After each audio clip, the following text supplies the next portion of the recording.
Everyone, I would like to call to order the December 1st, 2022 meeting of the Mendocino County Planning Commission. Called to order at 9 a.m. The Mendocino County Planning Commission meetings will be conducted virtually, not available for in-person public participation pursuant to the provisions of Government Code Section 54953 and the recommendation of the Mendocino County Health Officer. Meetings are live streamed and available for viewing at the Mendocino County YouTube page at youtube.com/Mendocino County Video.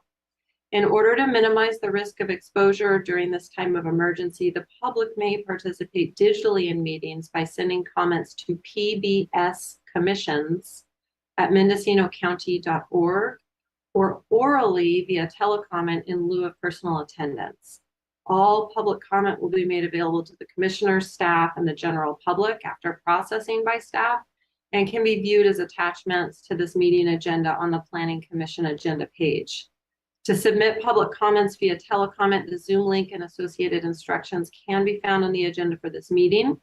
In order to ensure that you are called upon to provide comment, please complete the telecomment form found at mendocinocounty.org/government/planning-services/meeting-agendas. Roll call, please. Commissioner Wiedemann. Here. Commissioner Jones. Yes, present. Chair Purnell. Here. Commissioner Babini. Here. Commissioner Pollan. Here.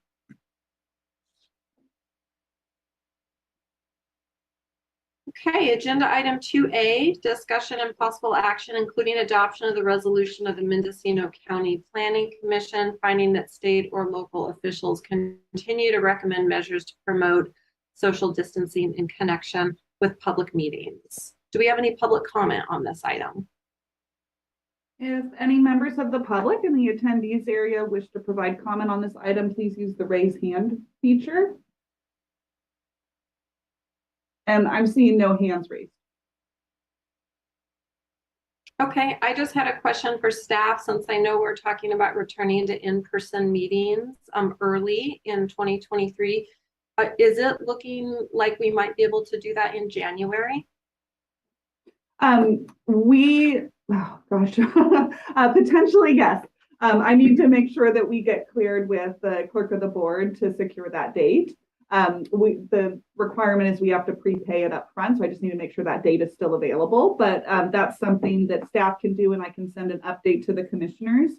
I do also know that Deputy County Counsel Matthew Kudrowski is still looking into the hybrid meeting approaches and the requirements underneath, teleconferencing in addition to meeting in person. And he is not in attendance at today's meeting, but I'm sure we'll have an update likely at your next agenda. Okay, great. And at this point, does it look like we'll have a meeting in 2 weeks? Do you have any items tracking? I don't believe so, but I can come back to that during matters from staff, Okay. and we will have a meeting on the 15th. Great. And I just raised that issue because even though I think we're all, prepared to vote on this item today, given all the discussion that we've had on returning to in-person meetings, if we don't have another December meeting and we are meeting in January, I wanted to something out from the old days where, through the winter months, if we're meeting in person, if we could start at 10, it really helps with the travel time. These mornings are so dark and so frozen. And for those of us that have to travel far, that later start time would be really helpful. Okay, so maybe that was better under items from the commission, but there, I got it in there. Are there any discussion from commissioners on this issue, or are we ready for a motion? I'd be happy to move to adopt the resolution. I'll make a second. All right. Commissioner Wiedemann. Yes. Commissioner Jones. Yes. Commissioner Babini. Yes. Commissioner Pollan, Yes. Chair Purnell. Yes. Motion passes. 2B, determination of legal notice. All items were legally noticed. Great, thank you. Agenda item 3, director's report. Director Krog, what do you have for us today? All right, thank you, Chair Purnell. Good morning, Commissioners. Julia Krog, Planning and Building Services Director. I have a brief report for you today. I do want to let the Commission know that an appeal was filed of the resolution that was adopted at your last meeting regarding interpretation of the county code in regards to vacation rentals. And that appeal was filed with the Board of Supervisors at the end of last week. As a result, the resolution and new interpretation does not become effective pending the decision by the board on that appeal. And I do not yet have a date for when that appeal will be heard, but I am happy to update the commission once that date has been confirmed. That concludes my director's report. And of course, I'm happy to answer any questions. Commissioner Jones. Yeah, I was wondering, Director Krog, if you wouldn't mind emailing us when you know that date instead of waiting for a planning commission meeting, because sometimes, the match doesn't work. Absolutely, no problem. Any other questions? Okay, well, seeing none, let's move on to agenda item 4, matters from the public expression.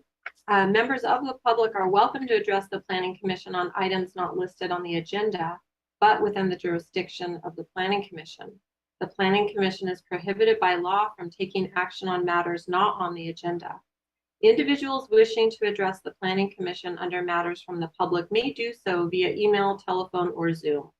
For information on each of these methods, please call the Planning and Building Department at 707-234-6650 or visit mendocino-county.org/government/planning-building-services/meeting-agendas. All correspondence will be attached to the item and made available online on the Planning Commission agenda page. And if anybody at this time has logged into this Zoom meeting and wishes to speak under public expression and you have not completed the telecomment form, please use the raise hand feature to allow staff to add you to the meeting. And do we see anybody wishing to speak under public expression? We do not. Okay. Well, we have nothing on the consent calendar, so moving on to agenda item 6A, which is case U 2022-0006, use of an existing single-family residence as a short-term rental per Mendocino County Code section 20.164.015L, room and board. I'll turn it over to staff for the presentation. Good morning, Commissioners. Mark Kleiser, Planner on this project. As indicated, the applicant is requesting a use permit to allow for a short-term rental of an accessory dwelling unit on the same parcel in which he currently resides. All uses for the project will be in existing structures and no expansion of structures or new development is being proposed. The project is located on the south side of Shangri-La Drive, approximately 400 feet from its intersection with Highway 20. The project is located inland, approximately 2.5 miles from the coastal boundary zone and 4 miles from the Pacific Ocean. The city of Fort Bragg is approximately 4 miles northwest from the project. As I stated earlier, the owner applicant lives on site in the main residence. There is a separate gated entrance to the vacation home and a fence between the main residence and the accessory dwelling unit. Shangri-La Drive between Highway 20 and the entrance of the accessory dwelling unit, aka the vacation home rental, is maintained by the applicant. To gain access to the project site, guests will need to pass 2 parcels off the private road, one to the north and one to the south. There are an additional 5 parcels beyond the project site. The parcel is 1.9 acres with general plan and zoning designations of rural residential, a 10-acre minimum. The proposed project isn't allowed use within the rural residential zoning district. However, because the property lacks frontage on a publicly maintained road, the applicant is required to obtain the use permit in order to conduct the room and board activities. If operated in conformance with the recommended conditions of approval, the project is found to be consistent with the zoning district and general plan. Improvements to the parcel include a 1,600 square foot single family residence with an attached garage and the 1,200 square foot accessory dwelling unit / vacation home rental that includes an 85 square foot deck and a garage. The parcel is served by permitted domestic well and permitted septic.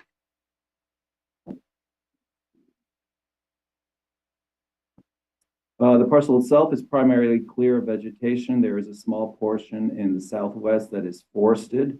As the ADU is completed and a building permit is issued, there will be no additional construction. Staff did visit the site and found it to be well maintained. Because the proposed project would allow non-residents to inhabit the residence for a short term, staff addressed potential nuisances such as guest capacity, noise, and a ban on special events. A number of conditions have been included to reduce these potential nuisance issues.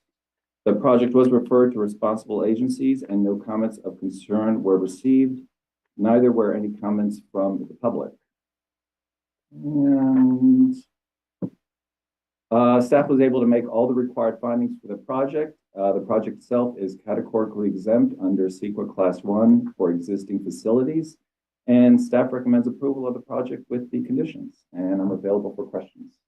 Thank you. Thank you. Questions from the commission or staff? Commissioner Jones. Yeah, I have just a general question, and that is, are property owners allowed to have more than one vacation rental on property? I've become aware of a property up in Inglenook that has 3 vacation rentals on it, and one out Compshukiah Road that has 2 vacation rentals on it. And I'm just curious about that. And there, in either case, there's no primary residential use. Not that I'm aware. I don't believe that there's any reason that they couldn't if both of the structures were permitted. Now, I would say if the one in Inglenook happens to be in the coastal zone portion, that would be under sort of separate consideration underneath the zoning code for the coastal area. And that does have that it is meant to, there's, ADUs are, as you are aware, when that regulation was adopted, they are prohibited from being able to have a vacation home rental within an ADU or within a primary residence if they have an ADU on that property. We would have to look into the history to see if there was any legal non-conforming type of status in either of those situations, but it could also be that they're operating without the proper permits. Thanks. Commissioner Collins.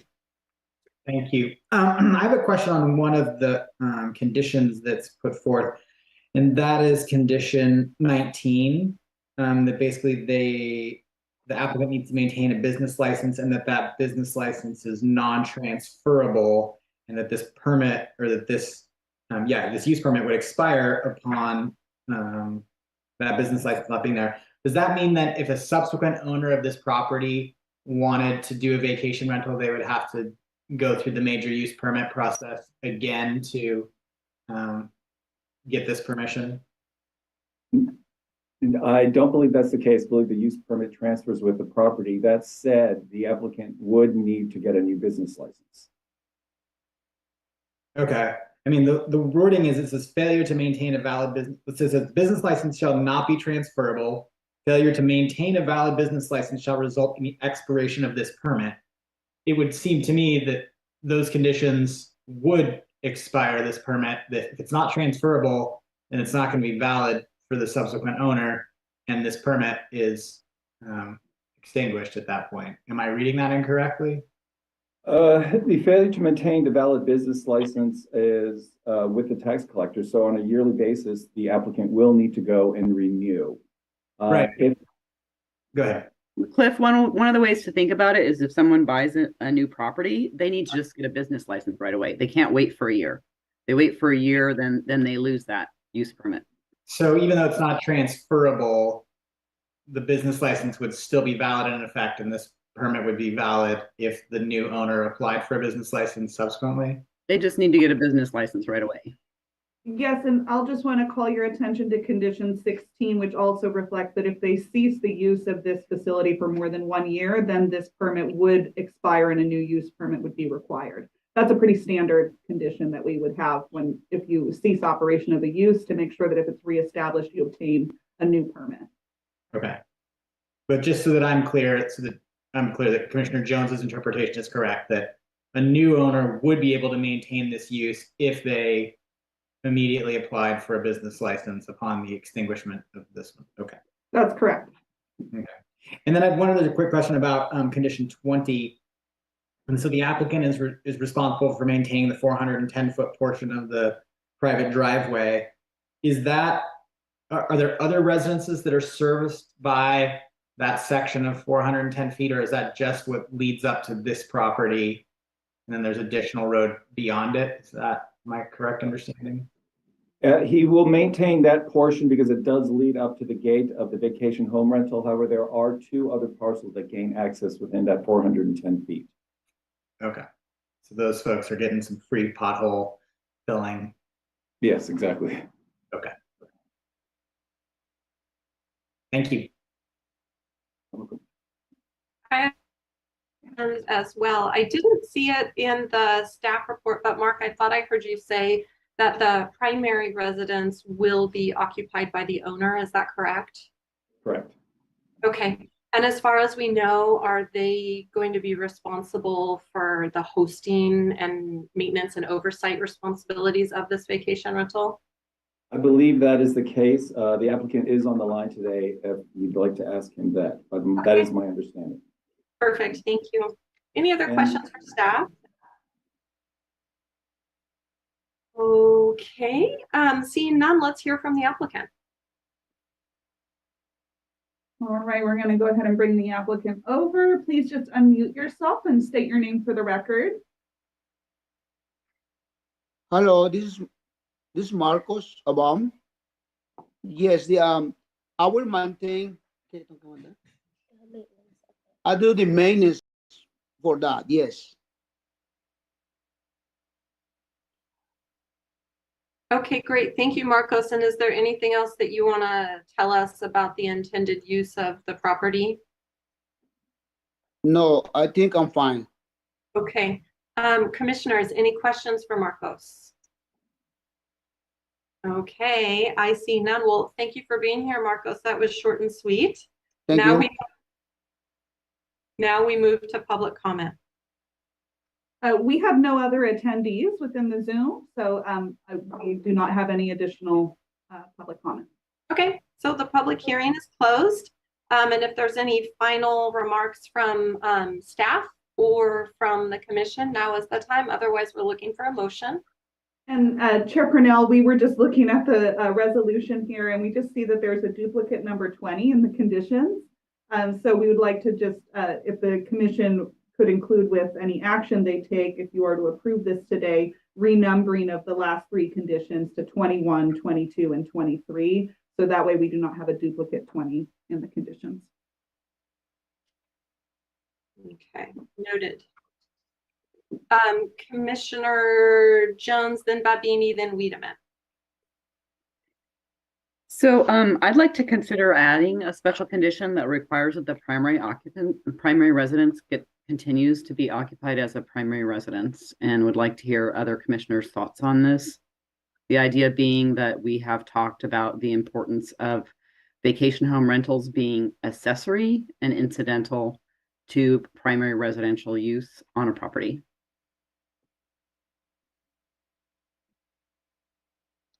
And were you thinking that would you want that condition to require that the owner be that person, or just that there is somebody occupying the main home?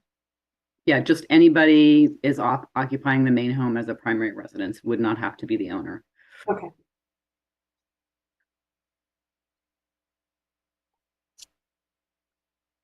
Commissioners, do you want to discuss that item so that we can give Commissioner Jones feedback on that? Yes, Commissioner Wiedemann and then Paulin. Yes, I would support that added condition. And the other thing I just wanted to say was just for the other commissioners that just, and you may already know this, but when we did the ADUs within the coastal zone, that they have to be for long-term rents, right? And inland, when ADUs came about, that didn't get incorporated into the requirements. So we have a county with two different situations, and we'll have that discussion when we open up the whole kettle when the zoning ordinance comes up. Other than that, I have nothing else to say on this. Commissioner Pollan?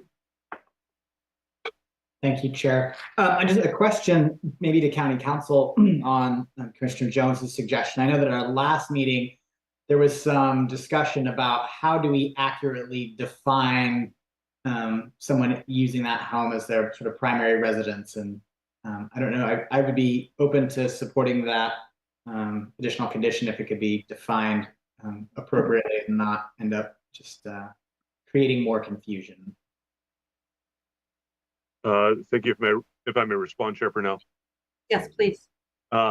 So in terms of how that would be defined, there are potentially some concerns that we would have to be able to find appropriate language. So we would need to figure out exactly how we would define the property being occupied as a full-time residence. I do know, for example, the city of San Francisco has a requirement that essentially a property be occupied, I think, a certain minimum number of days out of the year, and they use that for a definition for the purposes of determining essentially whether the primary use is as a residence or whether it's being used as a vacation home. I don't know that I would be prepared to provide you some language today. That is something that we'd have to take a look at. However, I think I've got to raise one slightly different issue, which is there is some authority that says essentially if you're looking to impose a rule change, you can't use the permitting process and the conditioning process to sort of do that on a selective case-by-case basis. You do need to go through the legislative process on that front. And I would suggest, if this is thought of as something that may be a general policy that you're looking to impose, as opposed to a condition that is unique to this particular property, it may be more appropriate to really leave it out of the conditions and simply proceed with the ordinance changes. And that condition may, depending upon exactly what gets grandfathered, I think that condition would likely end up being retroactive for a property such as this.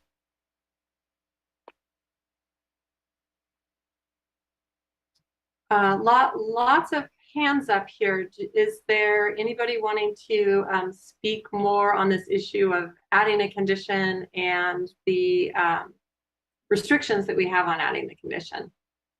Like raise your actual hand if you'd like to respond to that issue. I think Julia has her hand raised as well. Okay, great. Yeah, so what I was just going to suggest is that keeping in mind for the condition that if the property owner wanted to use the primary residence for transient habitation, they would require a major use permit in order to do so. So as it is right now, this use permit is only granting this short-term transient habitation use for the accessory dwelling unit. So there is already, by the zoning regulation, a built-in protection for that other residence being maintained for long-term residential use. I think the one concern is, I think, such as County Council said, is that it would be challenging to require in how we define that other use is a residence is utilized for long term, how many days per year is that, et cetera. But I think there is already built-in protection just by the zoning regulations now, and could be with any future updates to the zoning code as well. That could be something that's considered. So I just wanted to add that point. Commissioner Bobini? I just think that when you're looking at the project description and request within a use permit, it kind of narrows your vision, I guess, of what you're voting on. And so I think without that other structure being part of this discussion under this use permit, I think it's hard for us to put a condition on a separate structure that's not involved in this use permit. Commissioner Jones. Yeah, I just wanted to thank Julia. That's a really good clarification. I appreciate that. And I would just suggest that in the future, the way that you describe long-term habitation is just by not permitting short-term vacation rentals of the use. So in other words, the person who owns it could live in it 2 months out of the year or 1 month out of the year. We wouldn't care. It's just that it's not a vacation rental. It's not rented out for income. I think that would be the easiest, most flexible way to define it. That said, I think that if you did that, people would most likely rent it out to someone because that's where they're going to get the most income if they're not living in it. Yeah, thanks. I can withdraw my potential change in the conditions, and thanks. Discussion points, though. I'm glad that was raised and discussed. Commissioner Babini. So this is going to be a very silly question, and I guess this is more for staff. When you see in the staff report the request versus the project description, is the request from the applicant and then the project description from staff? No. So this is our sort of shorthand description of what the project is, and normally the project description will be a longer, essentially a longer description of what the use is that's proposed. The request is what will get published in the newspaper and go out on public notices. The project description usually has a bit more detail within it. Okay. I guess my clarification was because when I first look at the request and it says use of an existing single family residence, my mind straight goes to the main home, not the ADU. And then I see that it's more clearly defined within the project description. And I just was making sure that, with the request, if it had to exactly kind of match the project description, or if it was fine that it was saying single family residence and then ADU within the project description. So I just didn't know if yes, because when I first see the request, that's what I think is the main residence, not the ADU. Well, we can make sure that that's clear in any future applications that come forward that may propose use of an ADU as opposed to the primary residence, just to make sure it's clear. Okay, thank you. Commissioner Weidman. I just want to ask staff that in this application, the surrounding neighbors, that they have not come forward one way or another for this project. That's my question. Now, Mark Kleiser, Planner 2, no, they have not. In fact, with the application, the applicant did submit letters from the neighbors that were in support of this project. I apologize for not including those in the hearing pack. Thank you. And Commissioner Jones. Yeah, so I'd like to go ahead and move adoption of the conditions of approval, Exhibit A, with the following changes. That the description at the front would change an existing single-family residence to a second unit. So the use permit with the Mendocino County Department of Planning and Services for use of an existing accessory dwelling unit as a short-term rental. So you'd want to change it there. And then also, Eleanor, thanks for bringing it up. Under the approved project description, change it from existing single-family residence to existing second unit, or whatever terminology you want. And then changing the numberings for items 21 through 22 to read 21 through 23. Do we have a Thank you. second? So, sorry, I was just going to clarify. So I captured those as we'll use the phrasing accessory dwelling unit if that's acceptable, because that is the way that this structure is being permitted. Commissioner Weidman. I second that motion. Is it totally clear to staff what all of Commissioner Jones's changes? Yes. Okay. Would you like for me to go through those?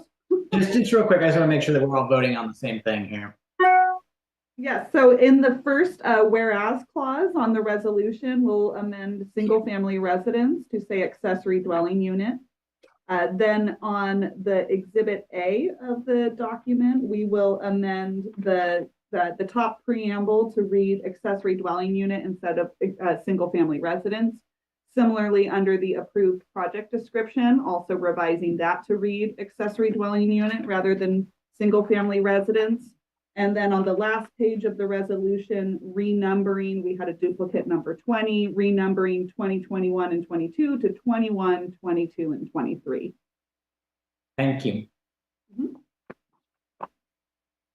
I think we're ready for roll call. Commissioner Wiedemann, Yes. Commissioner Jones, Yes. Commissioner Babini, Yes. Commissioner Pollan, Yes. Chair Purnell. Yes. Motion passes. Okay. Matters from staff. Thank you, Chair Purnell. So I just wanted to go back to the question you had asked during the adoption of the resolution for continuing teleconference meetings. It looks like we do not have any agenda items, and since the commission has not continued the use permit that was on today's agenda, we would not be having a December 15th Planning Commission hearing. It looks like the next agenda that we have an item tracking for is going to be for January 5th. And then after that, it looks like it would be February 2nd. So I'm unsure if the commission, if you'd like to have that staff come back with an update at your January 5th meeting regarding returning to in-person, and then possibly have you make, a motion for changing the start time and such at that meeting, if you so desire, and then look to return in person for the February 2nd meeting, something along those lines, your preference. I think we should plan on having our January 5th meeting via Zoom and with an update at that time on whether or not we can entertain telecomment. Yes. And then we can proceed to make, decisions about resuming person meetings. And then, once we know when that's happening, then we can address start time. That sounds great. Commissioner Pollan? I just had a question for County Council while we're on this topic. I know that there was some discussion at one of our more recent meetings about some potential legislative changes that might be made that would allow for hybrid meetings to take place going forward. Is there any update on that or any indication whether or not that might be possible? So there was some legislation that was passed this past September that does authorize, in certain limited circumstances, the ability for some of the members of a legislative body to participate remotely. So just generally, prior to COVID and when we're not in an emergency situation, the rules have been that the commission can use teleconference technology to be able to conduct a meeting. However, every location at which any member of the commission is participating from needs to be noticed, needs to be open to the public, needs to be ADA accessible, and needs to have an opportunity for the public to comment from that location. And then additionally, a quorum of the legislative body needs to be within the boundaries of the jurisdiction.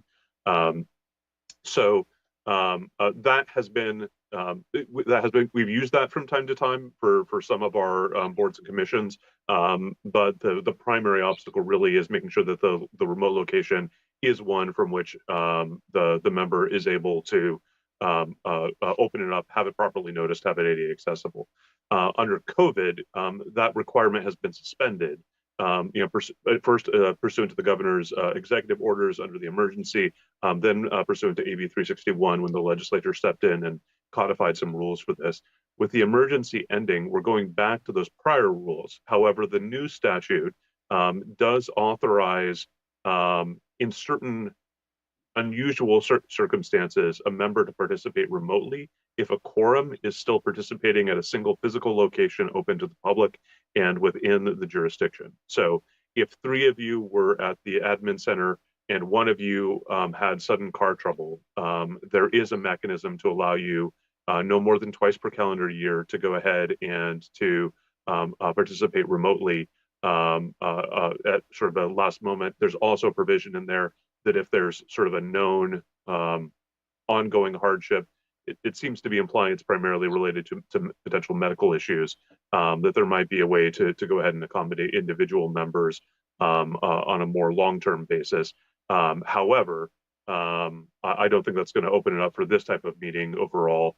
I will also say none of these restrictions impose any limits on your ability to take comments from the public publicly. That is a requirement as part of these online meetings, so that you have to be able to do that, but you're not prohibited from doing that when you go to the in-person meetings. So if the desire is to allow it for the public to participate, as long as you have the location open to the public at the physical site, so that anyone who wants to participate in person can, then you still have the ability to use the technology to increase public participation. Oh, that's a great clarification. I know that's what this commission's been wondering about. We were hoping to be able to accommodate public telecomment in addition to in-person public participation. Commissioner Jones. Yeah, I just wanted to throw it out there. I run part-time Jug Handle Creek Farm, and we have 2 ADA accessible meeting rooms there. So if we ever want to do a meeting on the coast, we could do that there. We also have Wi-Fi. Or if we ever, one of the things that I'm interested in making sure happens when we bring the zoning ordinance forward, that we have lots of opportunity for people on the coast to participate, as well as in Ukiah. So we might want to consider having at least one public meeting on the coast, maybe at Fort Bragg City Hall or Town Hall, or if you want it Jug Handle, if you want it out of the jurisdiction and just a more general place. I think it's really important that we don't ask all of our residents to drive an hour and a half to participate in our government. If I may, Chair Purnell. Yes. I would suggest if you work with a department, staff may be able to find some options there. One thing just immediately comes to mind as the lawyer is we would need to make sure that we don't run into any conflicts issues to the extent that you are acting as a representative of the private location that is making an agreement with the county. I don't know that would necessarily be an obstacle. We just need to make sure we do things correctly there. Yeah, I was offering it up free of charge, so I don't know if that matters. Yeah, it might, but we would still want some sort of agreement in place as a structure. And my mind immediately goes to where the conflict issues might pop up on that. Again, I don't know that that's necessarily going to prevent it. Just something to sort through in advance. Yeah, they're real nice spaces and, big, like we can accommodate 110 people in one of them. So. Commissioner Babini. So I'm sure you guys have all seen, I have 2 kids under 3 years old. And so for me, one of the reasons that I was able to do the commission is because it is so close to my residence. And so I can, pop away for the in-person meetings when they are here. And so Fort Bragg would only kind of I would need to have enough advance notice to be able to find childcare for that day, since I am home with both of my kids on Thursdays. And I don't know if they would be able to sit through a whole commission meeting plus the drive to and from Fort Bragg for those meetings. My daughter does get out of school at 1 o'clock on Thursdays. My older daughter's in preschool. And so I would just have to make sure that if we are doing a meeting on the coast, that I would be able to still accommodate getting childcare to and from, since it is a longer drive. And if I may just add in here, I think if the commission has the desire to do hybrid meetings, it seems that participation would still be possible for folks from the coast in any sort of ordinance discussion, whether or not that's a traveling meeting of the commission. The main constraint for us is going to be making sure that there's the audio-visual equipment that's available in order to make sure that there is appropriate participation options and streaming up onto the web, so folks can view the meeting as well. So that's something that we can likely talk about in the new year and figure out how to address it. Any other comments on this issue? Okay, you know what this means. This means we're getting ready to move out of Zoom mode and go into in-person and trying to bring the best of increased public participation with us. And I think that's really exciting. Mm-hmm. Anything else from staff? No other matters from staff. Thank you. Any items from the commission? Commissioner Jones. I have just one item. I'm not sure if I told you guys or not, but I prepared a big grant application for 7 different agencies in Mendocino County to get basically climate change mitigation assistance. And part of the grant application included $120,000 for the county to do a climate action plan. And then also money for the city of Fort Bragg and the city of Ukiah to do climate action plans. So I don't know exactly when we'll hear about the grant. The grant total was 800,000, but it's super competitive. There were 56 applications and only $8 million available in the state. So we may not get it at all. But anyway, I tried. So just want to let you know. Great. Commissioner Woodley.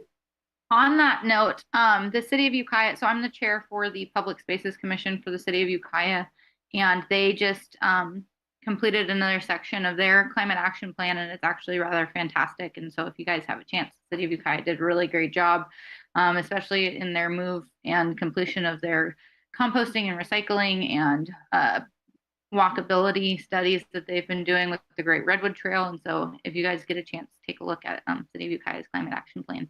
Oh, great. Any other items from the commission? Okay, let's move on to approval of the meeting minutes from September 15th, 2022. Looking for either comments, corrections, or a motion to approve.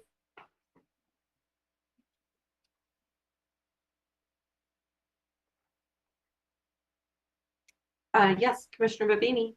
I make a motion to approve. Unless other people have comments, I reviewed and didn't have any comments in the meeting's notes. Do we have a second? I make a second. Commissioner Wiedemann, Yes. Commissioner Babini, Yes.